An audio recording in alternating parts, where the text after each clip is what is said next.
Bonjour à tous et bienvenue dans ce journal. Voici tout de suite les titres que nous allons développer dans cette édition. C'est une première en Île-de-France, la présence d'un foyer de grippe aviaire faiblement pathogène de type H5N2, un virus non transmissible à l'homme, a été confirmée ce mercredi dans un élevage de volailles situé à Arty, dans le Vexin. Toutes les explications dans un instant.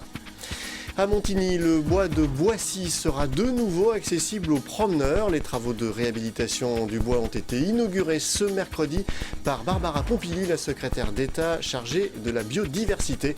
Reportage en fin de journal. Un premier cas de grippe aviaire H5N2 a été détecté ce mardi dans le village d'Arty. Le virus n'est pas dangereux pour l'homme, mais afin d'éviter la propagation de la maladie, l'élevage de canards et de faisans sera entièrement abattu et une zone de surveillance de 1 km autour de l'exploitation a été mise en place. Reportage.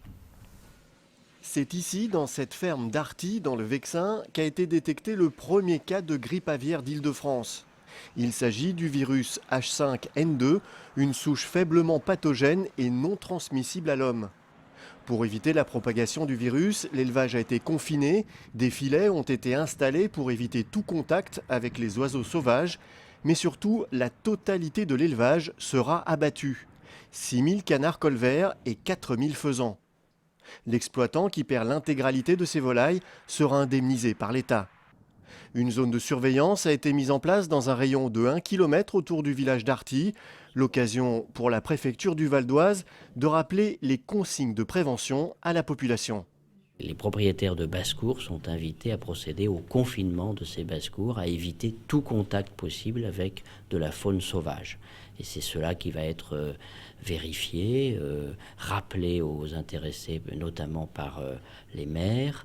Et puis la deuxième, dans le même ordre d'idées, la deuxième mesure, c'est de surveiller quotidiennement l'état de santé de ces animaux. Et évidemment, en cas de comportement ou d'observation suspecte, de le déclarer immédiatement au service vétérinaire, au service de la direction départementale de la protection des populations, directement ou via la mairie, bien sûr.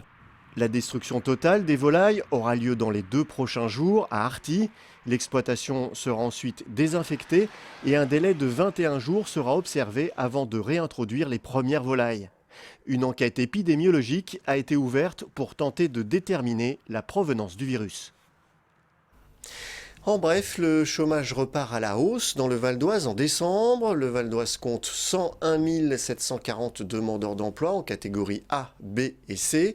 Un chiffre en hausse de 0,9%, soit 920 chômeurs de plus qu'en novembre 2016. Les moins de 25 ans voient leur nombre de chômeurs augmenter de 0,6%, les 25-49 ans de 0,8% et les 50 ans et plus de 1,3%.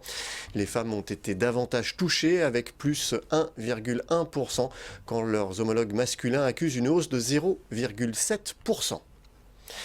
Depuis plusieurs années, la ville de Montigny-les-Cormeilles a entrepris de réhabiliter tous ces espaces boisés pour les rendre accessibles aux habitants. Le dernier chantier concerne le bois de Boissy. Il a été inauguré ce matin par Barbara Pompili, la secrétaire d'État chargée de la biodiversité. Angélique Boilet. Allez, c'est parti, le chantier est inauguré. C'est quoi ces ciseaux? Voilà. Ah, ça va. Préférez-vous la tronçonneuse peut-être? Ce bois sera bientôt un lieu de promenade pour les habitants de Montigny-les-Cormeilles. C'est l'objectif de ce chantier inauguré ce mercredi matin par la secrétaire d'État en charge de la biodiversité, en présence d'élèves de CM2 de la commune. Le bois de Boissy, jusque-là difficilement accessible à la population, est en train d'être nettoyé et sécurisé. Une initiative saluée par Barbara Pompili qui milite pour davantage de place pour la nature dans les villes. On a un besoin du retour de la nature en ville et on a un besoin des métiers qui sont autour de cette nature en ville, que ce soit l'entretien des bois, l'entretien des espaces verts, aussi toute la question aujourd'hui de recréer des cultures en ville.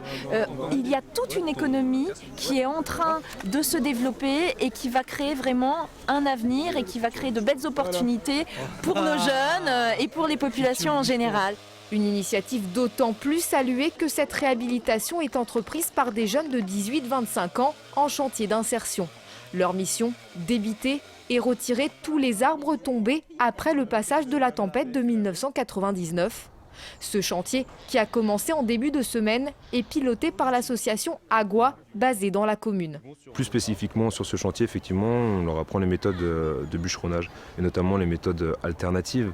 C'est-à-dire qu'on les sensibilise à l'environnement, au développement durable, à toutes ces choses-là, puisque ici, par exemple, on va faire du débardage à cheval, on fait intervenir à cheval, plutôt que d'utiliser une débusqueuse ou du matériel mécanique. Donc c'est aussi leur apprendre ces méthodes-là respectueuses de l'environnement.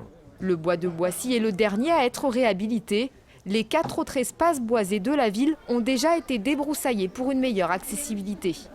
Au total, ce sont 25 hectares qui ont été revalorisés au profit des habitants. On n'imagine plus aujourd'hui un développement urbain, une vie en ville sans la nature. On peut accepter l'urbanisation à condition qu'il y ait la nature à proximité. C'est pour ça qu'on a une politique de développement des espaces verts, mais aussi des espaces naturels et notamment des bois. À moins de 5 minutes à pied, tous les Inimontains ont accès à un bois pour se promener en famille. Le chantier se déroulera en 2 phases de 6 mois et s'achèvera à la fin mars 2018. Voilà, ce journal est terminé. Je vous en rappelle le principal titre. Un premier cas de grippe aviaire H5N2 a été détecté ce mardi dans le village d'Arty, dans le Vexin. Le virus n'est pas dangereux pour l'homme, mais afin d'éviter la propagation de la maladie, l'élevage de canards et de faisans sera entièrement abattu et une zone de surveillance de 1 km autour de l'exploitation a été mise en place. Merci d'avoir suivi ce journal. N'oubliez pas que l'info continue sur notre site vonews.fr. À demain.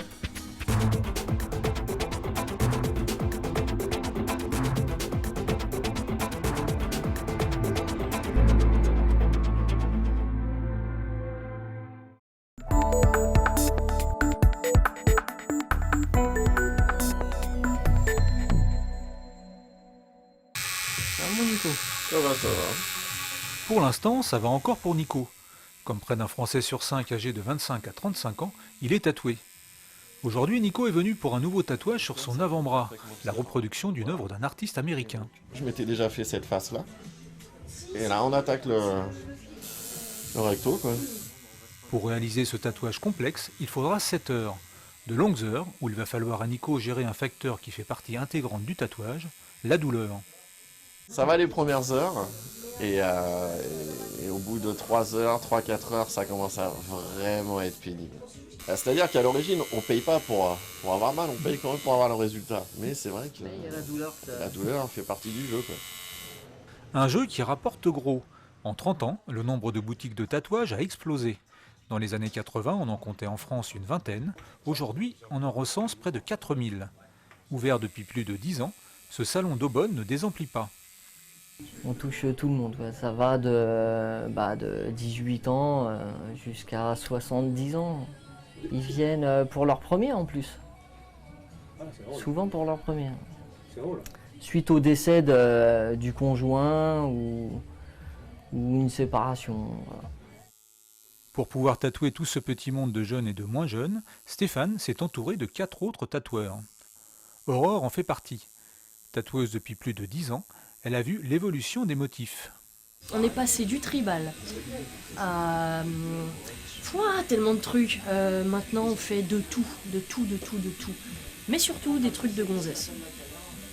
Des signes de l'infini, des fleurs, des fées, quoi d'autre? Des chiffres romains, des envolées d'oiseaux. Pour ce tatouage bien plus compliqué, Aurore travaille d'après un modèle qu'elle reproduit. Mais en fonction de la demande, elle peut aussi le créer de toutes pièces. Certains salons font payer ses créations, pas chez Trilogie. Elle est comprise dans le prix du tatouage. Un prix qui varie en fonction de sa taille, de sa complexité et de sa couleur.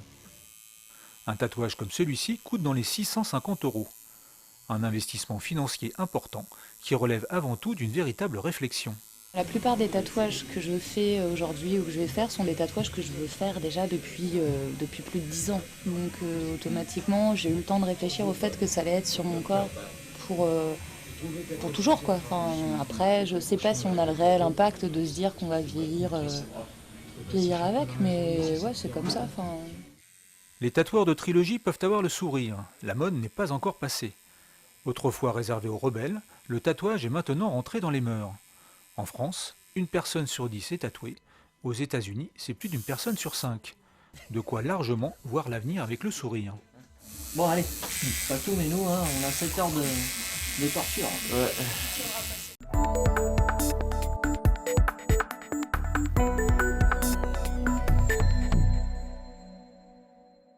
C'est une invention digne d'un film de science-fiction, un cyborg végétal baptisé Biome.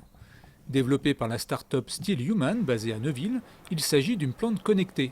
Son socle au design épuré est bardé de capteurs et permet à la plante de communiquer ses besoins via une application mobile ou directement via sa diode. Ce qui se passe, c'est qu'il y a des capteurs qui vont savoir chaque besoin de la plante et pouvoir nous les traduire via un code couleur lumineux qui va changer de couleur en fonction du besoin. Le bleu pour l'humidité, rouge pour la température, vert pour la richesse de la terre et jaune pour la lumière. Même un enfant pourra comprendre quel est le besoin de la plante juste en fonction de la couleur qui va changer sur le pot. Parfait pour ceux qui n'ont pas la main verte. Mais comme si cela ne suffisait pas, Still Human tente d'aller plus loin dans le concept avec une version 2.0, Gaia. Plus évolué et doté de roues, ce robot végétal est parfaitement autonome. Ces 2 grandes roues vont permettre au pot d'aller par exemple vers la lumière, d'aller vers la fenêtre. Si jamais il pleut dehors, comme il est lié à la météo, il va pouvoir savoir qu'il pleut, il va nous demander d'ouvrir la fenêtre et le robot va pouvoir aller dehors pour prendre la pluie et pouvoir alimenter la plante via les ressources naturelles. C'est vraiment un dispositif qui va permettre de rendre les plantes vivantes, elles sont déjà vivantes, mais les rendre vraiment au stade d'individus à part entière. On va pouvoir leur donner un nom, pouvoir interagir avec et aller au-delà de la simple plante meuble, de la plante qu'on oublie dans son coin et qu'on ne va pas forcément arroser ou toutes ces choses-là. Dans un premier temps, Gaia sera réservé aux entreprises et institutions en attendant une version grand public. Biome, quant à lui, sera disponible pour une 50aine d'euros dans les jardineries et certaines grandes enseignes au printemps 2017.